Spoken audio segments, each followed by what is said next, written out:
د سوات تحصیل کبل برباندې نه صرف 9 کیلومتره لري د سیګرام نومي کلي کې پرایمري سکول 38 کال وړاندې د یو څو کورونو لپاره جوړ کړی شوی پرایمري سکول کې دا وخت 300 ماشومان زده کړې کوي د سکول استادان او ماشومان وایي چې په 3 کمرو کې د شپږو جماعتونو زده کوونکي ډېر په مشکله کې زده کړې کوي زما فضل مولا نوم دی او په 2م کلاس کې او د سکول چې باران ناکېږي مونږ بیا په دې کلاسونو کې تنګ ناست او سبق چې وایو نو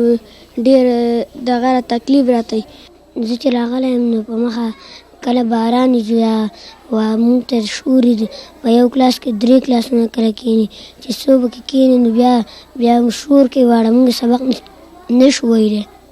دغه سکول کې یو داسې کمره هم شته چې پکې په یو وخت کې د اول دویم او دریم جماعتونو 100 څخه زیات زده کوونکي د 3 استادانو څخه په زده کړو مجبوره دي په دغه اړه یو استاد وایي چې موږ څخه بیا هم دولت او قام د معیاري زده کړو ورکولو غوښتنې کوي موږ ځان غر کړو او موږ خپل بچي غر کړو موږ دا بچي د هر څه نه وویستل او د دې نه موږ هېڅ توقع هم نشو کولی د دې نه هم زه اوس هم ماته احساس دی چې ای خدای پاکه ته به زموږ نه تپوس کوې چې د دې ماشومانو خو که دا ماحول وي زه به درته به څه زده کړم نو زه سوال کوم چې یاره په دې قوم باندې رحم کول چې په یو قوم کې تعلیم نه و د هغه هېڅ نشته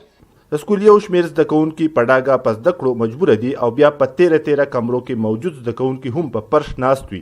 او نور څه اسانتیاګانې پکې نشته په دغه اړه یو زده کوونکی وایي زموږ د سکول ښکلی غټ کې ځکه چې زموږ په کلاس کې 60 کسان دي او ټیچران لا ډېر راکړي او چې بهر وړو ته هم سهولت وي موږ ته هم سهولت وي د سیګرام دغه سکول ټولې ستونزې مو چې کله د دغه سیمې صوبایي اسمبلۍ غړي محب الله ته وړاندې کړې نو ښاغلي مشال ریډیو ته وویل د سیګرام د سکول چې تاسو کومه خبره کوئ په هغې کې به موږ یو نوي کمره اچولې هم ده د هغوی خپل پی ټي سی پڼوي هغې نه پکې هم موږ کمره نورې واچو زه به د هغې تپوس وکړم چې ولې داسې یو غفلت کېږي دغه استاد چې کوم دی تاسو ته پته ده چې زموږ خزانه او د پی ټي سی پڼ پیسې ټولې روانې دي که فرض که یو نوی سکیم نه نشي منظورېدی نو دوی په دې خپل سکیم کې دې کمرې جوړولی شي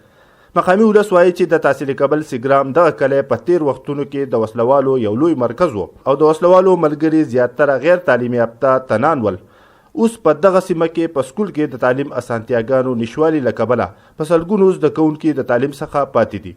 نیاز احمد خان مشال ریډیو سوات